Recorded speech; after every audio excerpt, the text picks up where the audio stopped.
Colorado is known as a bastion of abortion access, so naturally anti-abortion activists are ramping up the hate. And bringing cops into prayer feels like quite the gut punch. Fortunately, we have a local with inside dirt here on the pod this week to dish on what's up. And Florida Surgeon General weighs in on what abortion and measles have in common. The answer makes no sense. Plus, we've got much needed good Miffy news from a federal judge. Woo! Woo, indeed. And the guests abound, as usual. Erika Christensen, co-founder of Patient Forward, joins us to remind everyone that later abortion care is essential abortion care. Plus, comedian and podcaster Carmen Morales walks us through the do's and don'ts of positive toxicity. Interesting. All this coming up on this episode of the Feminist Buzzkills podcast, the show that cannot wait for more goss from Hunter Biden. I'm Moji and I'm joined by my special guest co-host, legal analyst Jess Pieklo. Hey, Jess. Hi, Moji. It's great to be here. Oh, I'm so glad you came to join me. I love when you co-host the pod with me. So before we get to our really deep abobo news and all the things happening in the world, what's going on with Special Forces World's Toughest Test? Okay, I don't know because I didn't realize that this was a thing that existed until we started talking about this episode. And then I realized that actually I did know that this was a thing that existed. So happy perimenopause, everybody. That's how it works. For all of you who celebrate, which is both of us on the pod right now. It's amazing what it does to the mind. But this is a reality show that is going to feature none other than George Santos. You know, it's so funny because when I saw that headline, I was like, wow, I had forgotten about him. And I realized that that's my fault because apparently as recently as June, the two big prediction markets were basically going up against him because he was insider trading and then doing like press for another. This man cannot do right. It's literally a choice of his. So to jump to the headline, he is going to be a contestant on this show called Special Forces World's Toughest Test, which again, Jess, I had never heard of. But the minute I brought this up to Jess, she had a fun fact. And that fun fact is... Okay, so this show is like military training for D-listers functionally, right? Like, yes. Apparently, a couple seasons ago, Denise Richards was on the show and they dropped her out of a helicopter and she busted a breast implant. Oh my gosh, that is so embarrassing. It's so painful. Oh my gosh. I mean, that was the first thing I thought of was ouch and like on impact. But then also, Denise, girl, you on this show, we all know we're not dropping her in the middle of any sort of... Why would we do that? Any sort of disaster, any problem. I feel like dropping her in the middle of preschool would be a challenging proposition. I'm just saying. And then to have that be the highlight of your experience there, your moment of fame. I think I saw it around the time I was watching the Charlie Sheen documentary, which is a really interesting watch, by the way. I have not seen that documentary. Want to dig into something like that, but I forgot about it completely. The show, everybody until this cast. And now it's not just George Santos, right? It's like an international who's who of gay and queer folks. We were looking, it was like, oh, Ruby Rose on it. I feel like she starred in a superhero TV show for a while, but she's an Australian lesbian actor or queer actor. I don't know precisely her alphabet. It's interesting. And then there's Kenya Moore, a previous Real Housewife. And I saw somebody else, but yeah, it's the who of D-listers, people who like 10 years ago you may have cared about a little bit peripherally. But I mean, George Santos is Delta Force anything is the image I want us to sit with for right now. What I will say to his credit before we move on is that man is quite the chameleon. Oh, yeah. When he decides to actually write a book, which he won't because he doesn't do anything that he can do in fraud. Like, it's like, oh, you came from Brazil, you were a queer House of Representatives, you went to jail, you got a pardon for President Trump, you went to file 2 prediction markets, and then you're going on reality show torture porn. Like, it's wild and hilarious proposition. I'm excited to never watch this show, but maybe there'll be a clip. Horatio Alger could not have written a better success story for America. Could not have. So anyway, we are not suggesting anyone watch it. We just thought it was kind of funny. Just the most random bright spot, I guess, in a week of really particularly dark news. It's a really dark news kind of year. I don't know about you, but I live in America in 2026. Right. This is a crazy time. So some of what we can do about this, right? Like I feel like Yes. we are trafficking in hope as much as we can. We are really doing this incredible work around mifepristone. And for the last month, if you listen to this pod, you've heard us talk about the work we're doing here to fight these attacks that have been launched against abortion pills, particularly, again, mifepristone, but also includes misoprostol. And these are the drugs that are used for medication abortion. There's a case that is weaving its way through the courts called Louisiana v. FDA, which is trying to oppose a national ban on sending abortion pills through the mail that we're really worried about. The current acting head of the FDA has announced that this will be the quote unquote most pro-life FDA in history and promised a whole bunch of anti-abortion organizations that they will conduct a quote unquote study to examine the safety and efficacy of these medications. After 26 years and hundreds of studies, we know it's safe. But we also know this administration is hell-bent on creating facts to confirm their narrative. So we could be looking at twisted science that could decide the fate of Miffy, not just whether to mail it, but whether it will revoke all approvals and yank it off the market entirely. So that would be a disaster. And because of that, AAF and several amazing partners are working together to combat any and all false narratives they may try to concoct about these medications with a campaign we call the Miffy Stories Project. Now, the Miffy Stories Project is how we're collecting thousands of stories of real life experiences from people who've used mifepristone or misoprostol for abortion care, miscarriage management, or any other reason they would need this medication. And we are asking anyone who feels comfortable who has used these drugs over the past 26 years that they've been on the market to share their experiences. Our goal is to deliver to the FDA actual stories from people who have used these medications to show the FDA human experiences that can counter the data that may be skewed misinformation. Anyone can anonymously submit their story in a simple form we have created at miffystories.com. We have already received hundreds of stories, and they are beautiful. So we decided that each week during this campaign, we would read one of them on the podcast. I love reading these stories, and this week we are featuring Jackie. Jess, would you kindly start the story for us? Oh, sure, of course. Hi, I'm Jackie, and I had a medication abortion in Florida in 2026. I found out I was pregnant when my period was 2 days late, and my first thought was, fuck. I decided to have a medication abortion because I didn't feel ready and I was worried about my financial situation. I received my abortion pills through a clinic. From start to finish, the process was easy, private, and quick. I took the pills at home and I felt nervous. What surprised me most was how fast it was. Because I had access to medication abortion, I was able to take more time to think about my life. I felt sad, but also relieved, a sense of guilt, but also glad that I could allow myself more time to prepare for pregnancy when I need to. I'm sharing my story because I know how scary it can be to make a decision to change your life forever. A child should be loved and wanted from conception. Sometimes you can't control pregnancy. Medication abortion, I'm not sure. I feel like I wish I had some more time to think. But since Florida's law is that you can't get a medication abortion after 6 weeks, I felt rushed into deciding, and if I had more time, I may not have done it.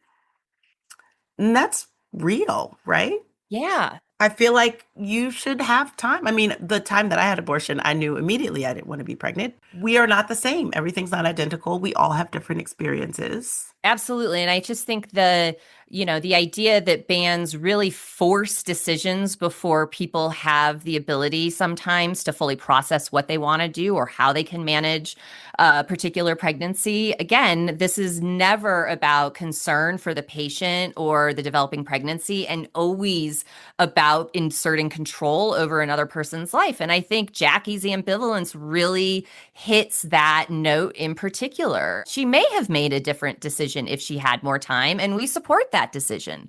The fact of the matter is, the abortion ban didn't grant her that luxury or that privilege or that right, and that's why they're harmful. So perfectly said, Jess. Thank you. So You should head on over to miffystories.com, read what's come in so far, and if you have one, submit your own story. It has really simple prompts to guide your storytelling, and it doesn't require your email. We won't collect your data. Your privacy is fully protected. It's a brave and meaningful way that you could help protect access to these pills. Again, if you don't have your own story, tell someone else. Get out there, share it. And before we get started, moving on to more Abobo news, listen, the Canva co-founders donate $150 million cash to households in Malawi. And while we'd like that, we don't need nearly that much for you to get, some Patreon perks. If you joined our Patreon, you could be having a birthday shout out right now, right? And if you do sign up, you'll have a birthday shout out when you have one. And not only will you get that, you'll support great content, get cool FBK merch and experiences, and just know that you are supporting the work we do here. All pledges support this pod and all of our activism at Abortion Access Front. So you can pledge at patreon.com/feministbuzzkills. And lastly, our featured bit of activism this week. AAF offers many other opportunities to get active, and one of our favorites is our mutual aid program called Adopt a Clinic. Adopt a Clinic is a great way for the public to support independent clinics, abortion funds, clinic escort groups, and patients directly by ordering much-needed items from their wish lists. This week, we are showcasing Care for All, an independent nonprofit abortion clinic in Wisconsin. You can support their staff and patients by purchasing diapers, menstrual products, and self-care items off their wish list. The link will be in the show notes. All right, so now that we got housekeeping out of the way, there's a lot we want to talk about. So let's get to some headlines in our steaming dump of this week's abortion news. Florida, the state where you can't have an abortion after 6 weeks, but you can infect the people around you with a highly contagious disease because freedom. Maha first pick for the CDC director and actual Surgeon General of Florida, Joseph Ladapo, said that people may choose not to receive the measles vaccine because of the quote-unquote practice of abortion. After it was noted that 93 of Florida's reported 141 measles cases in July were tied to just one religious college, where the students might believe the vaccines contain fetal cells, which they do not. Oh my gosh. This man has advocated for eliminating all vaccine mandates in Florida because, well, Florida is trying its hardest to be the most anti-science state. Literally doing the most to be the least. It used to be a great place. How quickly Florida has backslid. Completely. It was like an anchor of access and health policy in the Southeast, and now it is this. Yikes. However, we have a double dose of good abortion news this week, which, what? I know, feels so good. All right. A federal judge ruled that the FDA's 2023 FDA MIFI restrictions are arbitrary, excessive, and unwarranted. Unfortunately, this means that the responsibility of updating those rules has been handed back to Trump's FDA. Another yikes. So there might not be an immediate impact for patients and providers, but the judicial record affirms that facts don't line up with the forced birthers' feelings about MIFI. So, regardless of anything, it's smart to make the science case, even if it won't get past the Trump dumb cabinet. This may be confusing for folks because, this is a lawsuit that was brought by abortion providers to say, hey, the FDA is over-regulating mifepristone. And so there's some competing lawsuits here. But I just want to say top line here. The antis have spent 50 years trying to get the courts to rule according to their feelings, not the law, their fifis. And they found success in Dobbs. We may have to spend the next chunk of time taking a page from that anti-choice playbook and using the courts to effect the kind of political and policy changes that we need. And I'm so glad you said that because we have to remember, we have to roll up our sleeves and we have to do the work, and it's not going to happen overnight, and we cannot give up. We have to keep fighting. They could do 50 years of fighting. Be prepared to do 50 years of fighting if we have to. We're worth it. Exactly. The second dose of good news is that Massachusetts is about to let physicians and patients decide when it's in their best interest to terminate a pregnancy. Currently, Massachusetts bans abortion after 24 weeks, leaving people who need care later in pregnancy to scramble and flee the state. The bill that's advancing now has already passed in the House and is expected to pass in the Senate this week. This is such a good use of a progressive majority in an abortion protective state. I mean, we're talking about the work. Like, this is a perfect example of using the power we have to expand care wherever we can. And we're going to talk more about how this kind of legislation is important in our conversation with Erika Christensen from Patient Forward today. She'll talk about when she had to leave New York for later abortion care and what she's doing to help other people in that situation. This has been your steaming dump of this week's abortion news. What a dump. Listen, I'm happy we got two greats and a not so great. You know what I mean? Two greats and a dumb. To quote Meatloaf, 2 out of 3 ain't bad, baby. Ain't bad. So listen, before we get to Erika, because I'm really looking forward to having this conversation with her, I need you to talk me through what the hell is happening in Boulder with the cops. Okay, folks. So some of you may have heard about the Boulder Police Department, some officers praying with some aunties. So let's get into it. All right. The White Rose Resistance Colorado. This is an extremist group that's targeting patients and providers with campaigns here in Colorado. They have set up shop in Boulder, where I am, with their attention primarily on Rise Collective. Now, this is a clinic that's owned and operated by former employees of Dr. Warren Hearn. He was a later abortion provider, one of a handful of such providers in the country. Now, one of the members of the White Rose Resistance posted on social media that it was a kill day outside the Rise Collective. Super. I mean, like, that's another yikes. I feel like I'm yikesing this whole time, but like, how dare? Right? So clinic employees saw that post and were rightfully fucking alarmed. Appropriate response. They notified the Boulder police, who responded by showing up and, instead of dispersing protesters, joining them outside the clinic in prayer. Oh my gosh, that is terrifying for the people at the clinics. Like, I do not understand that. It's terrifying for the people at the clinics. It's terrifying for the employees. It's terrifying for the businesses who surround the clinic and who have supported Rise Collective and when it was Dr. Hearn's clinic as well. This is what I want folks to know about what's sort of going on here at the ground. Colorado has done extensive work protecting abortion rights. We have public funding in our state within the Constitution. Everything since Dobbs that can be done in a state, advocates are trying to do here. Abortion was legal in Colorado before Roe. It remains so. All right. But what we are seeing is the results of the anti-choice campaign, which is very vocal and very clear that they are going to be more bold. They're going to be more visible in places like Colorado, in cities like Boulder. And this is very much what is happening here. Boulder is a college community. It has been supportive, not just of abortion care, but of all kinds of public health care.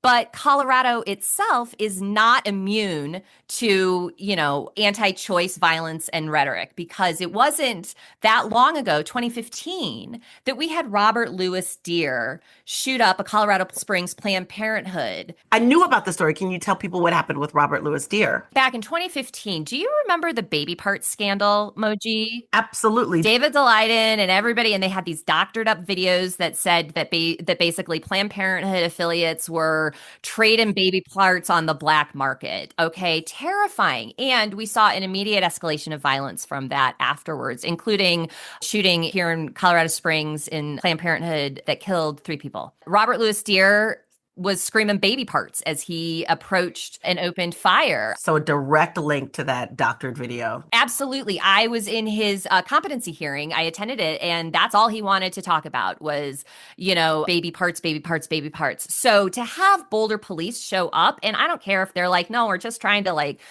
be patrons to the whole community, whatever, that's bullshit. You're engendering violence when you do that, and Boulder's better than that. We are better than that. This is not something that our community does. So again, Colorado is a state. It's a big state and things change. But the vibe, just to reiterate, the vibe around Boulder, around abortion, people are like pro-abortion. They're supporting their clinics. Most people are here for the cause. Absolutely. Boulder has 2 abortion clinics. Colorado is an abortion protective state.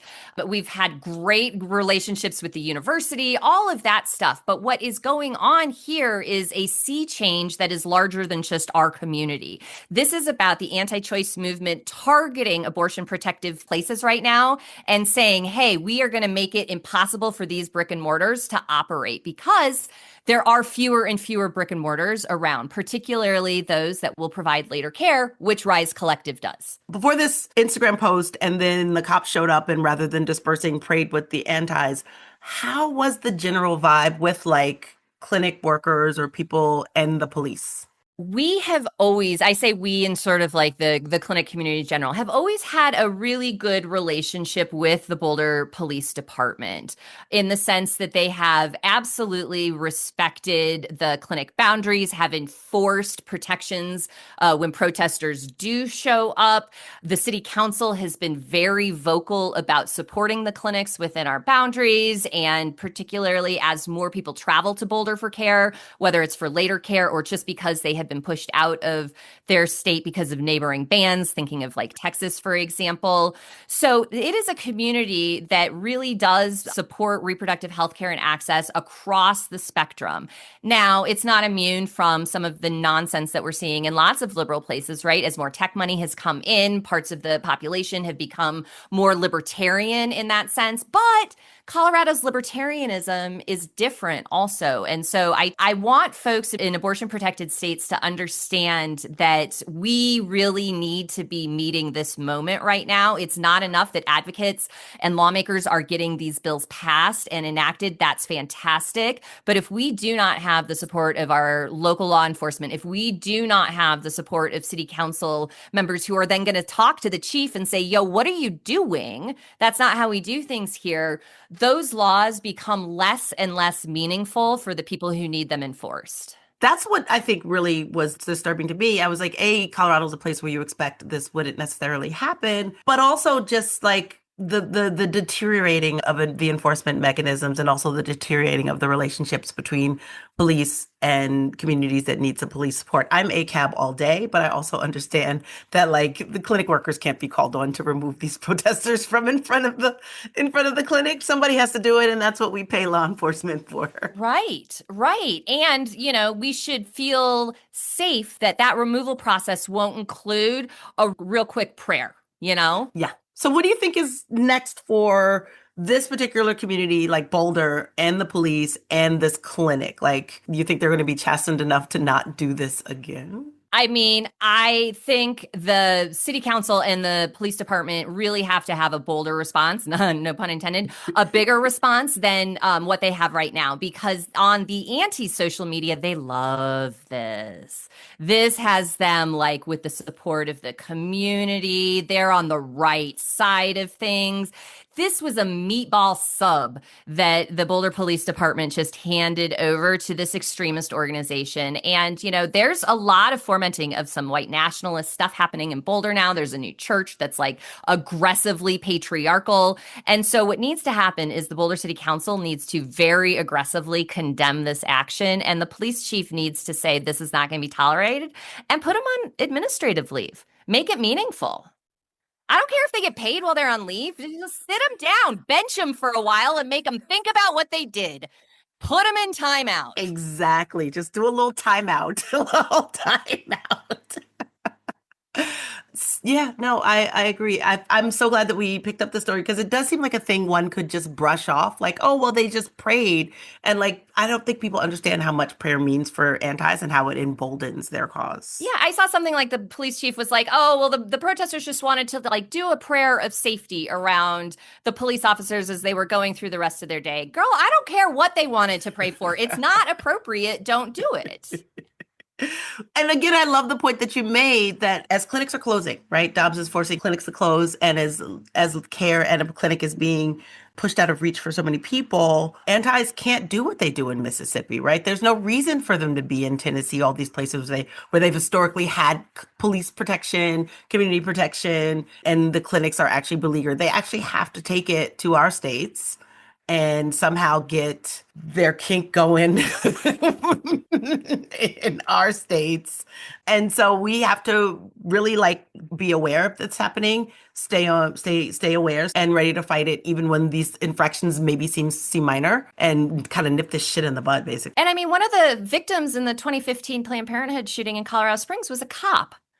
One of the guys who died was a cop. So like, it's not even like praying with these folks are going to keep them safe when they really get turned. So Also, we wanted to bring this up because we love pills, right? Miffy's great. I love the Miffy advances, and pills allow people in early pregnancy who want to, they can just avoid clinics, right? That's great up to 12 weeks if that's what you feel like. But some people like to go to a clinic, and people who need care later in pregnancy have to go to a clinic. So, joining us to talk about why we need later abortion care and how we should dismantle the stigma attached to that care is the co-founder of Patient Forward. Patient Forward is an org that focuses on abortion care later in pregnancy, and they just dropped an incredible new resource called Get Later Care at getlatercare.com. Please welcome Erika Christensen. Hello, Erika. Hello. Thank you all so much for having me. Can you tell us about Patient Forward, what it does and who it serves? Yes, Patient Forward is the leading national organization working to eliminate barriers to abortion care later in pregnancy. We do all kinds of schemes and projects to support later abortion patients, providers, and the larger reproductive health rights and justice ecosystem. Erika, you had your own story about needing an abortion later in pregnancy and the hoops that you had to jump through in order to get that care. Can you share with us a little bit about what happened and how it actually led you to start Patient Forward? We got into this work through our own personal experience. So from the very beginning, this has absolutely been, a real family project and issue for us. 10 years ago, I needed my own third trimester abortion. We were living in New York and were very surprised to learn that in New York, the care that I needed was not available that late into pregnancy. So at the same time, we were getting this really upsetting, but also urgent news about the health of my pregnancy and deciding that the healthiest thing for me to do at that point was to terminate the pregnancy.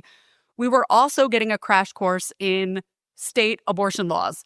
We were learning about viability limits. We were learning about, gestational limits more broadly. We were learning about doctor discretion. We were learning about Roe v. Wade and what it actually did, because at the time of my abortion, Roe v. Wade was still the law of the land. And yet I still was unable to access timely abortion care in my own state. Because I'm incredibly lucky and I have a supportive partner and access to resources. In my case, my mom took money out of her 401k, gave me thousands of dollars so that I could get last minute care across the country in Colorado, which is a haven for so many Americans and still is, maybe perhaps even more so since Dobbs. So we got all of our travel last minute. This is so wild to think about, but 10 years ago, we had never heard of abortion funds. We didn't know that there were networks of angel humans out there on the phones ready to help people. This was just completely foreign to us.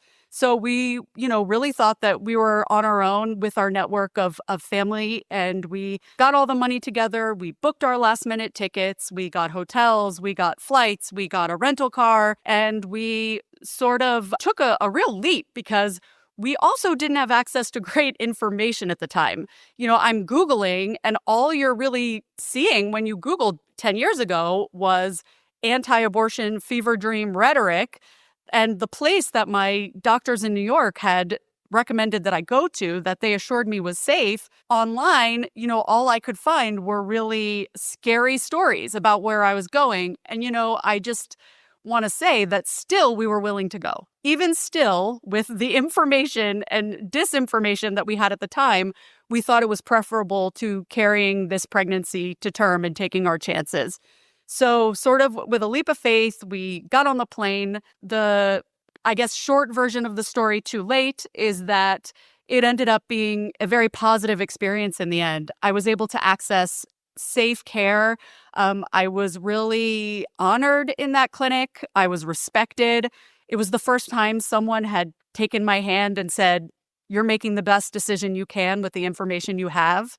And that sort of was like a light bulb moment for me and really became, I think, the spark of what Patient Forward became. Pretty much as soon as we got home, with both some grief, but I think more so a good healthy amount of rage, we pretty much immediately started telling our story publicly in an effort to warn, my neighbors in New York. I think we were really under the impression that we were already living in a haven state. And I think most New Yorkers were surprised to know that, in fact, there was room for improvement in our state law, There still is. And so we started to tell our story publicly in any way we could, online, on the news, in op-eds.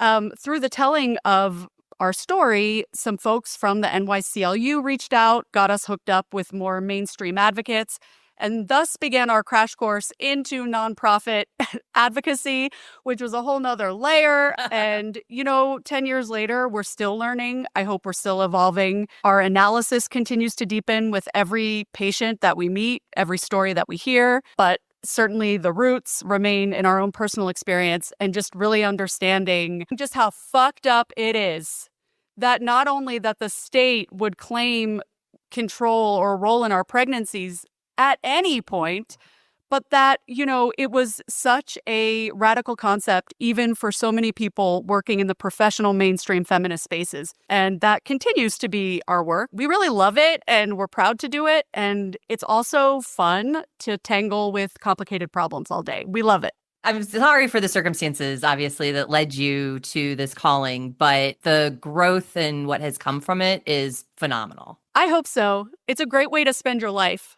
working on this. It really is. I absolutely love it. It is working on something that you love. I also want to say, when you're telling the story, you're talking to people in New York and Colorado. So feeling very connected to your story right now in our two abortion havens that obviously New York especially has a lot of work to do. And that work is, again, around this, you mentioned it, this 24-week line of viability, whatever that means, that increasingly I've learned is more of a judicial framework and not actually a medical framework. Teach the people. Right? Teach the people. And I feel like, but I've worked in this, for about 10 years as well. And I'm like, oh, that was new information to me as not a lawyer. And so can you just talk a little bit about this gestational limit and the ways, you obviously experienced the harm yourself, but if you don't mind just elaborating a little more in the ways that this arbitrary 24-week line that is considered one of our more permissive lines in this country, it's the line of Roe, is actually not serving people as best it could. Yeah, sure. The sort of short version of the background is that advocates at the time in the 70s were not asking for a balance with the state. They were asking for abortion care to be decriminalized and to be available on demand for any patient who needed it in this country. On the news, they were seeing dead women in their newspapers. They were very disturbed by the experience of pregnancy in America, and they wanted to have free, safe access to abortion care throughout pregnancy. So the old white dudes on the Supreme Court at the time talked that out, hashed that out. They had their arguments. And in the end, where they landed is needing a balance. They understood that abortion care should be available to a point, but they weren't ready to truly give up their control over pregnancy. And so they found this sort of nebulous area where they could aim to strike a balance between the state's compelling interest in pregnancy and the interests of the pregnant person in their own bodies and lives and decision-making. Now, what's fascinating about that is if you go back and listen to the arguments, the lawyer on the anti-side said, so basically, is this about when a fetus becomes a person? Basically, what they were saying is, and they were like, they're looking at them in the eye and they're like, are you picking up what I'm putting down? They said, if we can determine that fetuses are people, then that would kind of solve this abortion quote unquote problem, right? Because really, this is what it's coming down to. When does the state recognize a fetus as a person? And in the end, the Roe court kind of said, yeah, that's true. And what we're deciding is that's later in pregnancy at a point at which the fetus could become potentially viable, meaning potentially able to survive birth, not sustained life, but birth. And so the pro-choice side said, yay, we won. We won. We won for 50 years. What a feminist, incredible win. Never mind what we actually wanted in the beginning. Most people are able to have their abortions, so this is a win. The end. Goodbye. The anti said, bet, now we have a 50-year plan. Sounds good. Now we shall actually use abortion as a very convenient vehicle for advancing prenatal fetal personhood. And we are going to do that meticulously. We're going to put it in every area of the law while these fools over here keep myopically focusing on abortion. We're going to be over there in the other room really making deep systemic change happen through advancing fetal personhood. Here we are now in 2026, And a lot of our work at Patient Forward is trying to convince more and more folks to fight the war that is happening in front of us, which is fetal personhood, okay? And if we truly fight fetal personhood and demand the full autonomy and equality for women and pregnancy-capable people in this country that we deserve and need to live full and complete lives, then the floor becomes decriminalizing pregnancy, okay? What good is a floor we can't all stand on? I personally hate the Roe was the floor. No, it wasn't. Wasn't a floor for me. I'm in the basement. Right. Okay, so for me, the floor is decriminalizing abortion because the antis are able to advance fetal personhood very effectively through abortion. So what we can do is decriminalize it wherever we can. Any gains in that area are good. Abortion laws with limits that aim to be protective while at the same time protecting through a viability limit the state's compelling interest in pregnancy is not a win for personhood. Okay? Therefore, it is not incremental change towards what our ultimate goal should be if we are fighting the war before us, not the one from 1973. If your refrigerator breaks, you don't pull out a fix-it manual. You can tell that I know a lot about kitchen appliances. Yeah, technology, obviously. No, you don't pull out a manual from 1973 to fix it. Your refrigerator you bought in 2026. Today's problems require modern solutions. And if we're going to fight both criminalization, but also protect the incredible, modern, ethical, safe, incredible abortion care that has developed over these many decades, we need better laws to do that. Look, I don't expect everyone to have the same deep understanding of this issue as I do, as someone who experienced it. I can't expect that. But if you can meet me in the middle at no bands, we're on the same side. Your personal feelings are irrelevant to me. And I think more and more people are coming around to that. And I think we can see it in evidence of the incredible change, the evolution we've seen over this past decade. I love the enthusiasm around that. And I think you're exactly right that this is an issue where the people are leading the lawmakers in most instances. And we are starting to see some Democratic and progressive lawmakers catch up, like in Massachusetts, for example, right? Yes. This week, Massachusetts is advancing legislation that would allow physicians and patients to decide what is best individually, right? Now, Massachusetts Citizens United for Life, which apologies in advance for having to even say that out loud, has stated in their opposition, and I want to pose this to you for a response, that this is an abortion up to birth bill that permits one physician to subjectively decide that any unborn infant can be killed in or outside of a hospital. We know that this is nonsense, right? But this abortion up to birth narrative is a very popular one, a popular anti-abortion trope they use to justify taking power away from medical experts and giving it to those politicians. So, as we are fighting for these expansions, how can we fight that narrative without inadvertently elevating it, without accidentally falling into the trap of trying to respond? And I figured you would have some really good insight there. Yeah, first, I just want to acknowledge why it is such a popular anti-abortion talking point. And it's because we suck at answering to it. Yes. That's why they love it. We can figure out how to sit in our values and respond to any other anti-abortion fever dream but that one. And we, over and over again, trip on ourselves and do the most to make their point for them. And then we reflect that anti-abortion framing and talking point in our own laws. So we actually contribute to the question. It's not just as bad as, it's bad enough for us to not have a great answer. But what's worse is we actually support the answer. We give it legs by putting the concern into our own policy. So, if we want to stop hearing that question, besides just having a better answer for it, we could also stop copying for it in our own policies. That would be great. And the other thing is that, folks on our own side who are struggling with this, who, I really want to give space and honor that folks are on their own journeys. I ask them, who is the person in your mind? The implication is that we need limits to keep the quote unquote wrong people from quote unquote misusing abortion services. So who are these people? Are they a teenager who didn't know she was pregnant till 28 weeks because she was so deathly afraid of disappointing everyone in her life? Is it, the person who finds out at, 30 weeks that that the baby that they really wanted doesn't have a brain? Is it the person, who has been in a really violent relationship, doesn't have freedom of movement, literally can't leave their home. And so maybe they wanted to have an abortion earlier, but due to these barriers outside of their control, it just took much longer than they would have hoped. So people who largely support abortion, I ask, who is in your mind? And is it possible that misogynistic fever dreams have made their way into your mind and into the way you're thinking about this? And, maybe they need to read more, maybe they need to talk to more people. But in my experience, when we actually talk about the real people who need this care, and I say, should they have been denied? Should this person have been denied? 10 times out of 10, they get to, well, no, of course not.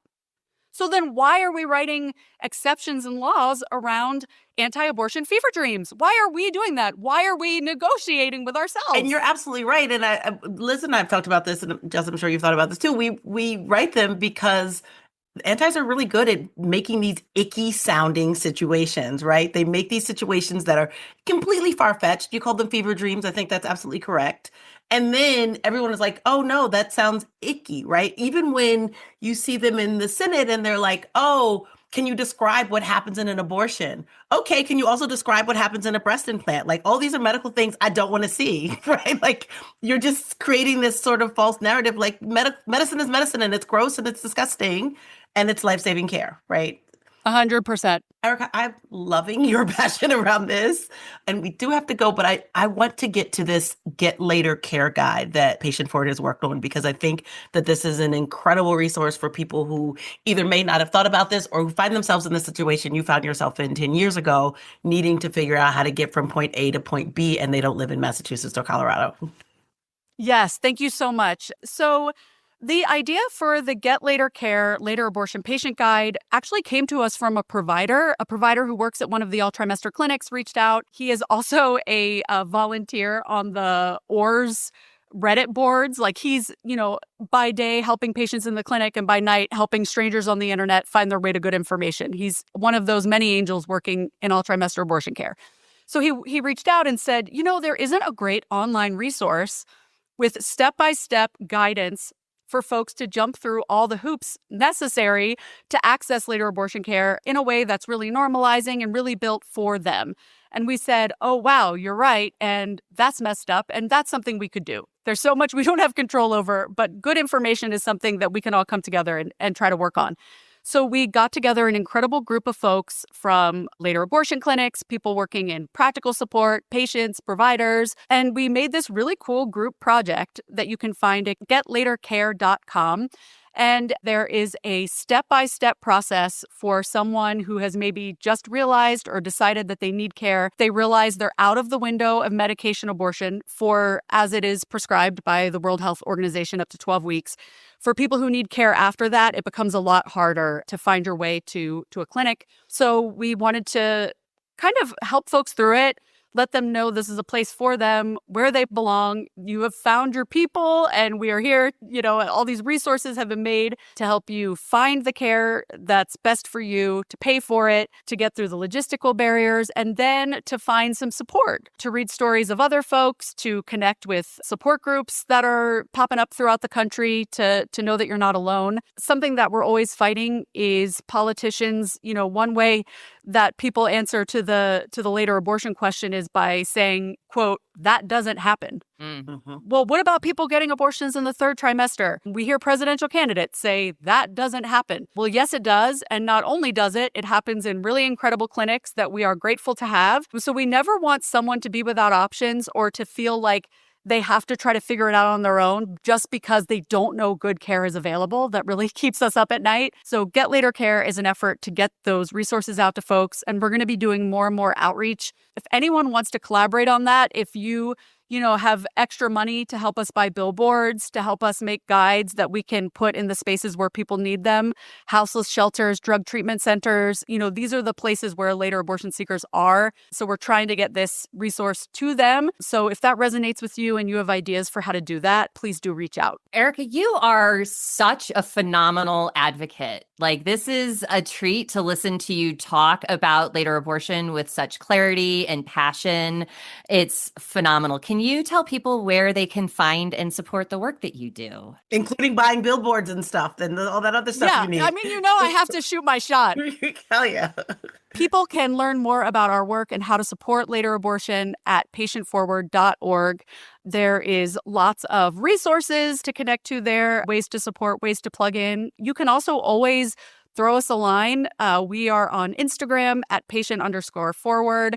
You can email me at Erika@patientforward.org. We also often field questions. If any of this hit you wrong and you're like, I don't know, I'm still working it out. Reach out and I'm happy to have a conversation with you and talk through any of your sticking points. That's a real offer. People do it all the time and it's my favorite part of the work. So please do that. I love that offer. Amazing. Yeah. Thank you so much, Erika. We really support the work that you do. We're going to put all of your plugs into our show notes, all of the links to everything that you've said and everything that we have. And literally anybody, any millionaires, billionaires who want to help get the word out and help support Patient Forward, get off your ass. Get on the money. Yes, do it. Buy a t-shirt at Forward Merch. I think we're at the era of public support. So however folks can show their public support is appreciated, long overdue, and we're happy to have you. Thank you so much, Erika. Thank you. Thanks all. As always, these stories will be in the show notes. And if you're looking for the most up-to-the-minute resources on accessing abortion care and funding for your care, hit up our friends at abortionfinder.org. We do this show because this information is not given enough attention in the media. So help us spread the word and show us some love by liking, subscribing, and giving us a 5-star rating. Every bit helps us reach more listeners. Each week, we dive through the bowels of the internet, doing a misogynistic colonoscopy to find the worst takes from the manosphere. This week, we have Christian nationalist Joe Webbin bringing the bullshit. I see it as our household vote, and that half of my vote was stolen from me in women's suffrage. And so my wife votes, but she votes alongside me. Correct. She votes my vote because what she's doing is, as a woman who fears the Lord and as a submissive wife, she's saying, evil men stole half of your vote and gave it to me, and I'm giving it back. Honestly, Ms. Webbin, do what the fuck you want in your household. I don't fucking care. Like, why do you care what we're doing over here? We're voting over here. If you want to give your dumb fucking pastor husband your vote, you do you, babe. But what we're not going to do is repeal the 19th Amendment, all right? That's a toxic view without any positivity. I'm going to need a palate cleanser. Absolutely. We got one too, all right? She's a comedian with specials on HBO Max and Comedy Central and a podcast called Gravy Baby that explores toxic views with positive thoughts. Excited to hear her deconstruct that. Here's a comedy clip to give you a little preview of why we adore her. I am a chick. I'm very bad at it. I've been trying to femme it up, like I started washing my hair. I stopped wearing cleats. I'm working on it, Just always been this way. It's what a grown-up tomboy looks like, And for some reason, I always thought that there was something wrong with me. I always thought that there was something didn't feel right. And it turns out there is. Yeah. I got this stuff called polycystic ovarian syndrome. Yeah. Please don't fall asleep. Very boring stuff. But all it means is that my body just naturally makes way too much estrogen, the female hormone, right? And then it compensates with testosterone. Like, I'm such a chick. I'm a fucking dude. I'm ODing on that gender right now, bruh. Please welcome Carmen Morales. Oh, hello. Hi. It's so good to have you here. I don't really have a question as much as I just want to say the take off the cleats is such a good joke. I'm still I'm going to borrow it with attribution, of course, but I mean, just applause there. How did you come up with that? I guess that's the question. As a woman with PCOS, I've figured out ways to make it more bearable by making fun of it. There's so much hormonal fluctuation and stuff like that it was just well, if anything, I can't help but be an ally to the trans community because I understand what it's like to be a hybrid, I am chemically in a weird place. So it's just one of those things. And I was just thinking of like, what are all the attributes that would make a woman seem more masculine and stuff like that. So yeah, just writing exercises is how I ended up landing on cleats. I have a really stupid question actually relating to that joke. Now that the name has changed from PCOS to like polyendocrine metabolic ovarian syndrome, have you had to change the joke, or you're just like, nah, I'm old school. I'm dead naming PCOS? Dead naming. The problem is most people don't even know the new name yet. So I feel like, if anything, to keep it streamlined for now, I mean, what'll happen is how this, because anytime you have a joke, things change and you have to update them as you go, right? To not be ignorant on purpose. So what I'll do is a lot of times I'll say the word and then I'll be like, or da da da da da da. So I'll just say them both so people know it's the same thing. But yeah, if anything, I do say that we are the most progressive in changing language as far as that goes. Not as much in policy, but Just in language. we got verbiage on lock. New names. I was like, whoever says polyendocrine? Wow. Huh. Carmen, you are so fucking funny. And we asked this specifically of women who decide that they're doing comedy full time. Like, what gives you the audacity? Like, when did you wake up and say, like, God damn it, I'm funny and I'm gonna do this as a lifestyle? Well, when you're a short lady and nobody ever lets you have talk. a narcissist and an enabler parent, both of them, you're definitely superfluous in as far as the family nucleus goes. So then it was just like, this was the way.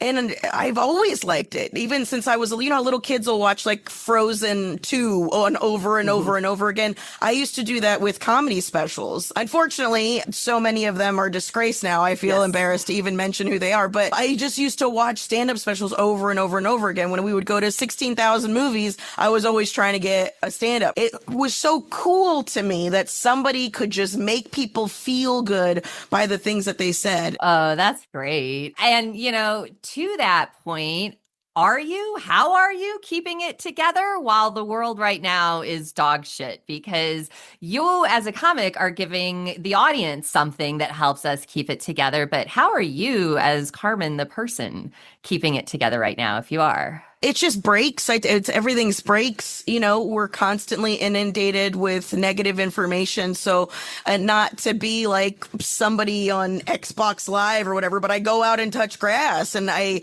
am with loved ones. I see loved ones in real. People have forgotten that in person matters so much. Like feeling in the presence of a friend or a loved one. Like all of those things matter so much. And I am not a woman with children, but I genuinely believe in it takes a village. And by that, I mean, I don't have kids, but I'm an auntie. I am actively, I'm there. I'm there for the birthdays. I'm there to, talk to you about which drugs you should do when your parents aren't around. Like, I'm just... Those are the best aunties. I remember those aunties. I had a cool auntie growing up, and she made me a rad person. So it was like that kind of influence. People forget about like those secondary relationships outside of your parents and stuff like that. They can have this huge influence on you, and in a way that's like really cool, and definitely made me more of a progressive person than I probably would have been otherwise. My aunt was she was an 80s punk rock lady, and I mean punk rock in the sense of how she lived life, not necessarily because she was like, all these people are all dressed together. See, that's conformity too. They're trying to disguise it in a way just because it's different from what other people are doing, but that's still another form of. So I was like, oh snap, okay. Original thought.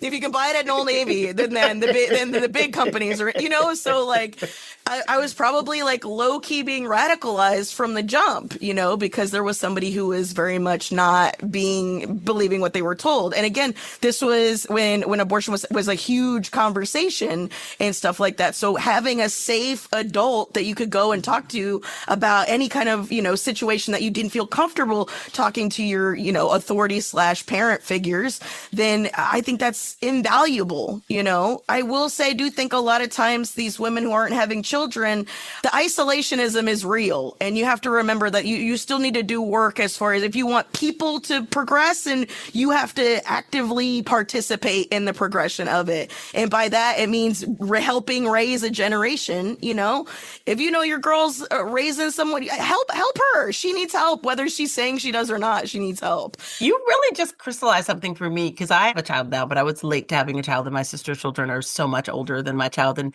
currently my niece is like approaching 30, and she'll say to me sometimes like, Auntie, it was so nice to like have you giving me different perspectives. And like, I hear these things now and it's like, oh, that feels nice. But you saying it, I'm like, oh, I didn't maybe recognize that that was a real safe new, and my sister's not a crazy person. She's progressive too. But like, yeah, it's, yeah. It doesn't even have to be a tumultuous, you know, that just adds an extra layer to it.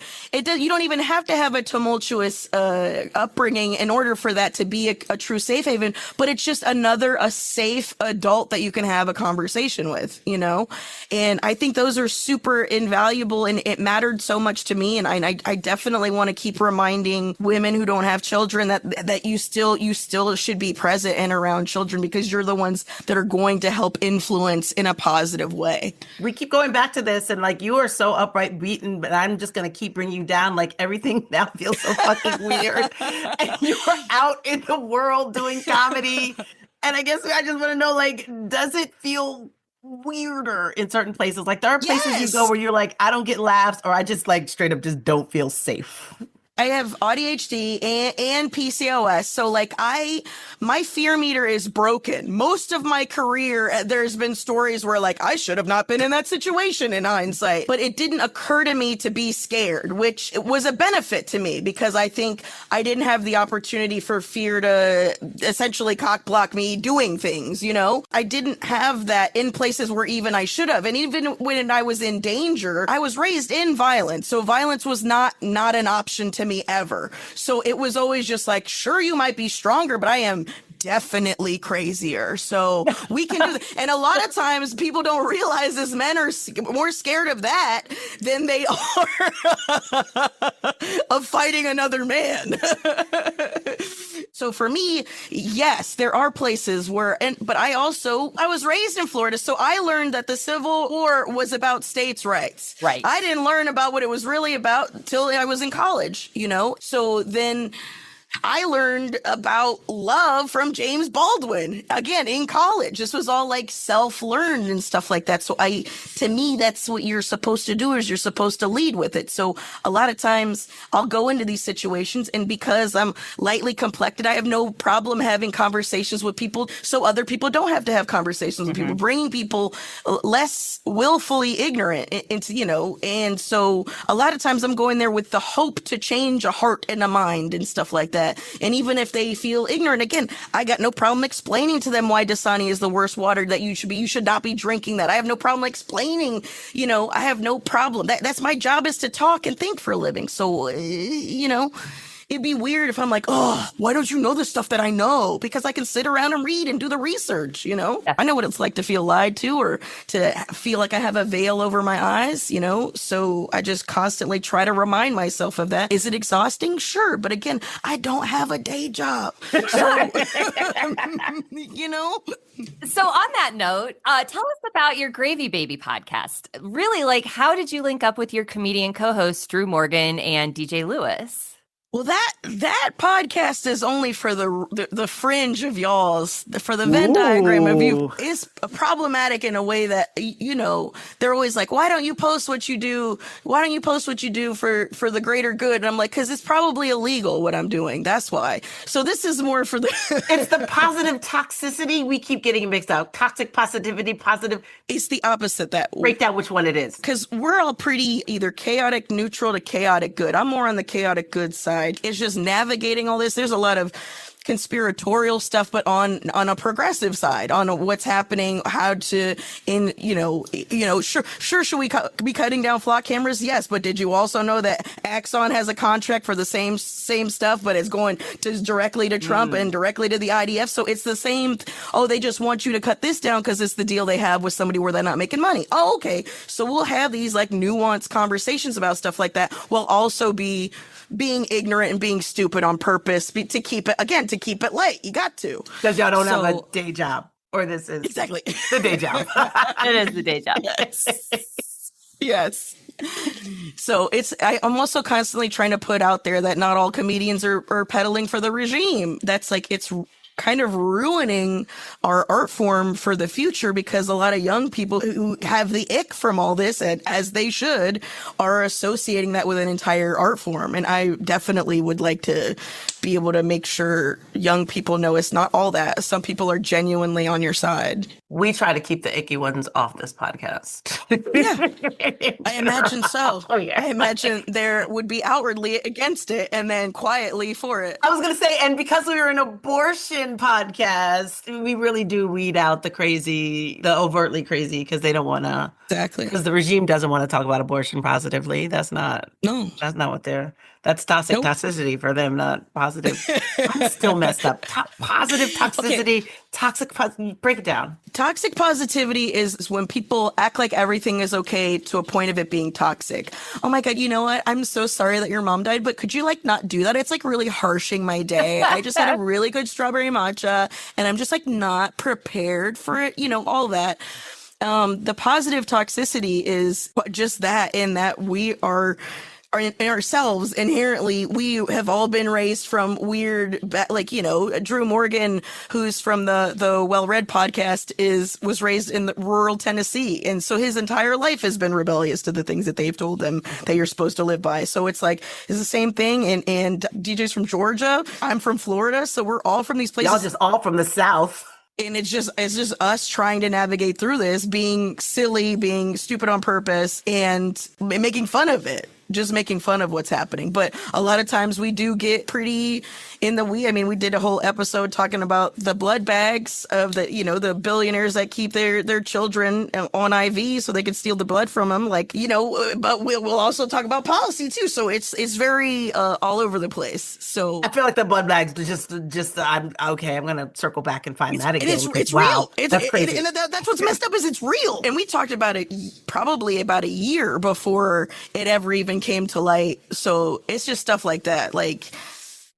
There's a lot going on. And so we try to pick the strangest stuff and the most interesting stuff to dig into. Because a lot of times they come up with stuff I never even heard of before. And then we got to look it up and, we got to talk about it. And why is this coming? Where is that? We got to follow the money, all that stuff. So, but sometimes it's just about gardening and what are we going to do? How are we going to help? We've had mutual aid organizers on and stuff like that about, okay, so what are some actionable things that we can do? And that's like one of the things I think if things get worse, that's where I'll probably end up being a smuggler or just trying to help people in the mutual aid space as much as possible, because it is nothing but a fire and people are working within a fire constantly. The thing I wish is if more rich people listen to it, because then they would maybe stop giving their money to corrupt nonprofits and maybe just give it directly to these mutual aid organizations, and then it wouldn't be such a nightmare.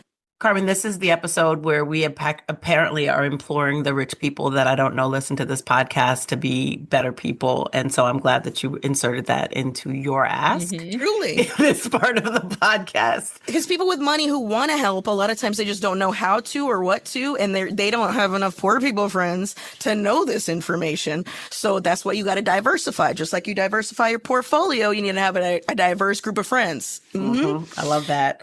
So Carmen, tell our listeners where they can find you besides listening to the Gravy Baby podcast, which I'm excited to hear about this blood bag. just know that's at least one more stream you'll be getting this week. Can you tell people where to find you, what else you're up to, and what they should know about you that we haven't heard so far? Well, I got a short special on HBO if you'd like to check that out. I have a set that I did for Comedy Central on the YouTubes, which you can find as well. You can follow me on all the assorted social media. It's at the funny Carmen and all the things. I also play video games on Twitch, oftentimes with my buddy Ron Funches. I'm currently doing a bunch of dates with him as well. We just did the Wilbur Theater in Boston. Sorry you missed it, but we have a bunch of dates coming up that we're doing together that are super fun. CarmenMorales.com for all of your Carmen Morales needs. Oh, if you guys like indie movies, I was in 2 films that you could watch. One of them is a story about Puerto Rican Christmas, which is Nochebuena, which happens the day before Christmas. It's like a cute little love story. I play the best friend. And there's also a movie called Andy Somebody where I play a clerk in a hotel, if that interests you as well. Comedic relief and everything I'm in, can't help it. It's been ingrained in me since I was a child. And you say you don't have a day job. Give me a break. That was like 10 things you just listed off. Exactly, Jess. In the last 5 years, though. Space them out. I'm still hurting for money. I still sell stickers, you know. Also, people know you can buy stickers. It's true. I have stickers for sale. One of them that's doing really well right now is a gold star sticker that says I was right about the Epstein files. So that's the big one. Come see me on tour if you'd like to buy them. Carmen, thank you for joining us. This is so funny. You are, in fact, the funny Carmen. Appreciate it very much. Well, there's another famous Carmen Morales, and I guess Google had messed up where they have pictures of me and then have her obituary right underneath it. So a lot of times if you Google me, it says I'm dead. I died in 2021 at the age of 81. So for an old dead bitch, guys, doing really You're well. looking fantastic. Thank you. Fantastic. Thank you, Carmen. Thank you so much for having me. That's our show. Thanks for listening. And thanks again to Erika Christensen. Please check out the new guide to later abortion care from Patient Forward. The link to that will be in our show notes. Did we make you smarter? I know Lizz wasn't here, but did we make you laugh today? We're still funny, Jess. We are still funny. Show us some love by liking, subscribing, and giving us a 5-star rating.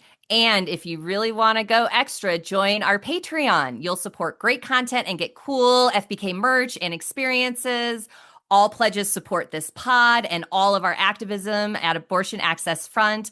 Pledge at patreon.com/feministbuzzkills. Plus, Abortion Access Front brings the news and info every single frickin' day. So stay connected with us on social media at Abortion Front across all platforms. With your help, we can get more people to learn about this assault on abortion access. And another reminder, please head over to miffystories.com, read the beautiful stories that have already been submitted, and add yours. And if you don't have a story of your own, share this with someone who may want to participate. Our voice is our power, and our truth can help set everyone free. So again, that's miffystories.com. And if you want even more ways to get involved, sign up to volunteer. We need you. Go to our website, aafront.org, fill out the volunteer form, and let's figure it out together. Next week, we will be dark to work on some good old trouble, but we'll be back the following week with some guests you won't want to miss. Dr. Tiffany Green of Reproductive Equity Action Lab at University of Wisconsin-Madison will be here to talk about their research, which includes conversations with people who've been directly affected by the Dobbs decision. Also, musician and singer Katie Jane Earle from The Blushes will stop by. The Blushes is a do-it-yourself feminist punk band from Los Angeles that went viral with their song Radical. If you haven't heard it yet, it'll be linked in our show notes. Jess, thank you so much for coming and co-hosting with me. Oh, it was a pleasure as always, and I feel blessed to have your insight because you're so freaking smart. Oh, stop it. Thank you for letting me just hang out for a little while and roll with how you folks do the show. It was a blast. Loved every minute of it. Come back anytime. The Feminist Buzzkills podcast is edited and produced by Remedy Tournay and Jin Moon for Abortion Access Front. Everyone have a great weekend. Bye. Feminist Buzzkills, the podcast from Abortion Access Front. New episodes drop Friday. When BS is poppin', we pop off. And if you want to support our podcast and all the work of Abortion Access Front, like, subscribe, and join our Patreon at patreon.com/feministbuzzkills.